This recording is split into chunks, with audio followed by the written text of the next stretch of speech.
All right, let's jump right in, folks.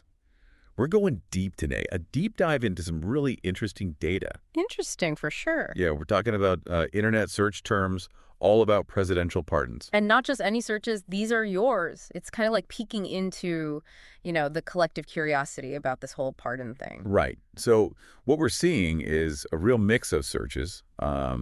Some expected names like Biden and Trump, of course. Naturally. But then there's Fauci, Milley. Even Liz Cheney popped up. Yeah, Liz Cheney. Now, that's interesting, right?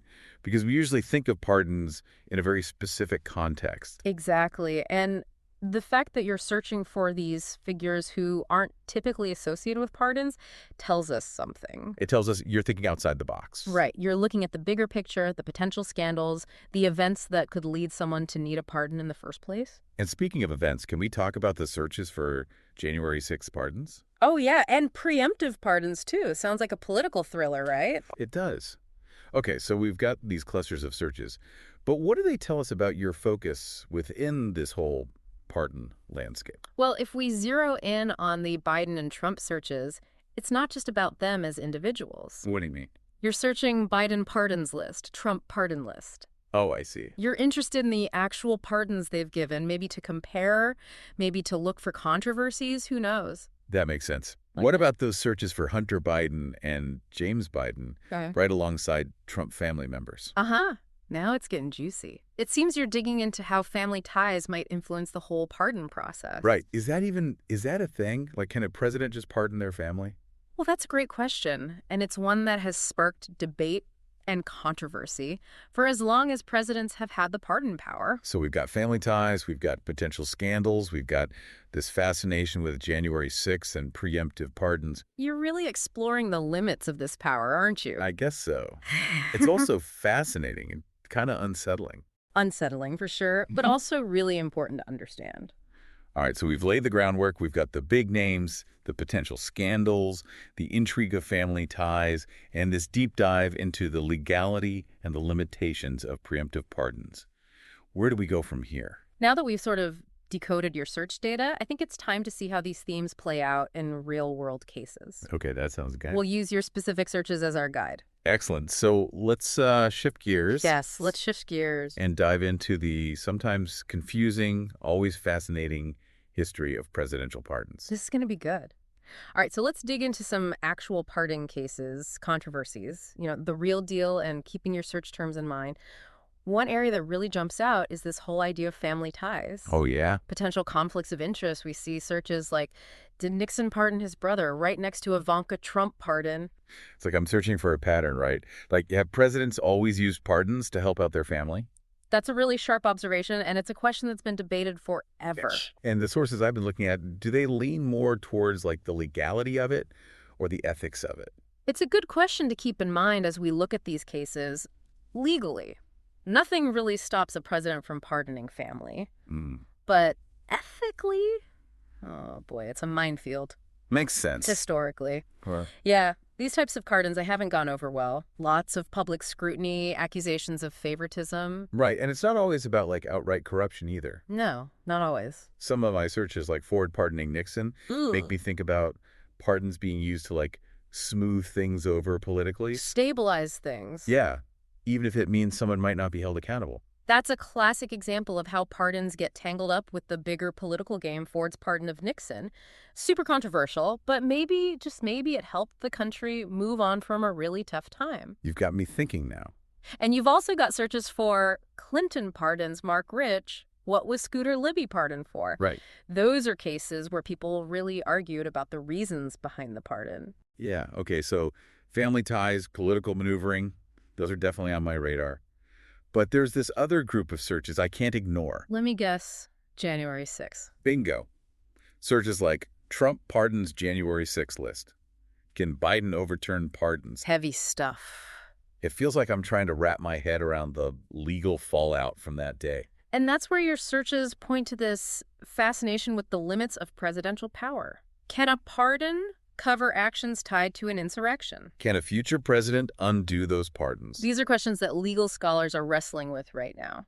And then there are the searches for Liz Cheney pardon, Mike Pence pardon. Adding another layer to the January 6th puzzle. It's like I'm trying to guess who might need a pardon because of what they did or didn't do that day. Exactly, and that's what makes your search terms so interesting. They're not just about the past, they're about predicting the future. Oh, wow. You're thinking about potential legal battles down the line, and this is where things get really interesting because it points to you thinking about preemptive pardons. Wait, hold on a sec. I definitely searched for preemptive pardon definition. And is a preemptive pardon legal? You did. But we're really suggesting that presidents might pardon people before they're even charged with a crime. It's not impossible, and your searches show you're already thinking about it. It's rare, but it has happened.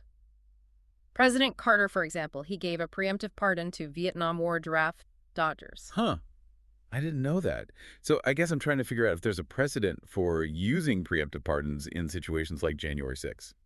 Which leads to the big question. What do your sources say about whether preemptive pardons are even allowed, especially in cases that could mess with the peaceful transfer of power? That's a good way to put it. It's not just about the pardon power itself.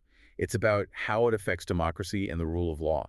It's like I'm starting with specific cases, but then getting to these bigger questions about what presidential pardons are really for and how they could be misused.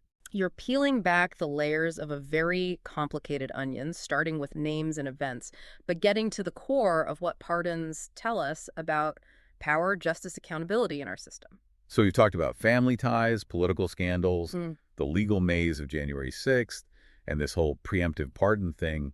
What's the next layer of the onion? What's next? Well, you're clearly interested in preemptive pardons and how they might be used in the future. Sure. So I think it's time to explore what this means for presidential pardons as a whole, how they might change in our political landscape. Okay, let's do it. I'm ready to put on my future predicting hat and see what we can learn. All right, so we've traveled through history, dodged political landmines, and landed right in the middle of preemptive pardon territory. But where do we go from here? Like, what does all this tell us about the future of presidential pardons? Well, one thing that really pops out from your searches is this constant curiosity about the legal limits of this power. You know, you've got searches like, can the Supreme Court overturn a pardon, and limits on presidential pardon power. I see where you're going with this. It's like I'm sensing this shift. Like people are more aware of this pardon power, and they're not just taking it at face value anymore. Right. Especially after everything that's happened, people seem less willing to accept it as this absolute untouchable thing. It's like we're not just blindly trusting anymore. We're asking questions. And that's a good thing. That questioning, that's reflected in the search trends. We're seeing more and more searches for pardon process explain, or how does a presidential pardon work? People want to understand the nuts and bolts, see where things could go wrong, figure out who's keeping things in check. Exactly. And it's not just the legal experts or political nerds who are paying attention. Oh, I see it too in my searches. Things like what happens after a presidential pardon, or can a pardoned person run for office? Those are questions that everyday people have, which means this isn't just some insider baseball conversation anymore. This is about how our democracy functions. So pardons are a much bigger deal than we might realize. They have real consequences for people's lives and for how our government works. So what does this mean for the future? Are we going to see presidents using this power more or less? That's the big question, isn't it? And it's tough to say for sure.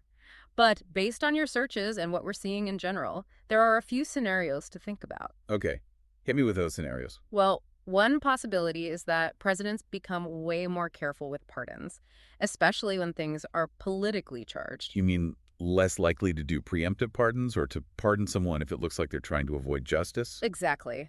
They'll be more sensitive to how things look to the public, knowing that pardons can backfire big time. Oh, it's what else? Another possibility is that we see more legal battles over pardons, with the courts stepping in to set clear limits on this presidential power. You search for, can a pardon be challenged in court, and judicial review of pardons. Right. So it's not just up to the president anymore. The courts might have a say in how this all works out. And then there's the wild card scenario. Uh-oh, this sounds ominous. What if pardons become even more political? Used as favors for friends, punishment for enemies, or even a way to get around the law entirely. That's a pretty scary thought, like turning this power into a weapon. It's a possibility, and given the state of things right now, we can't ignore it.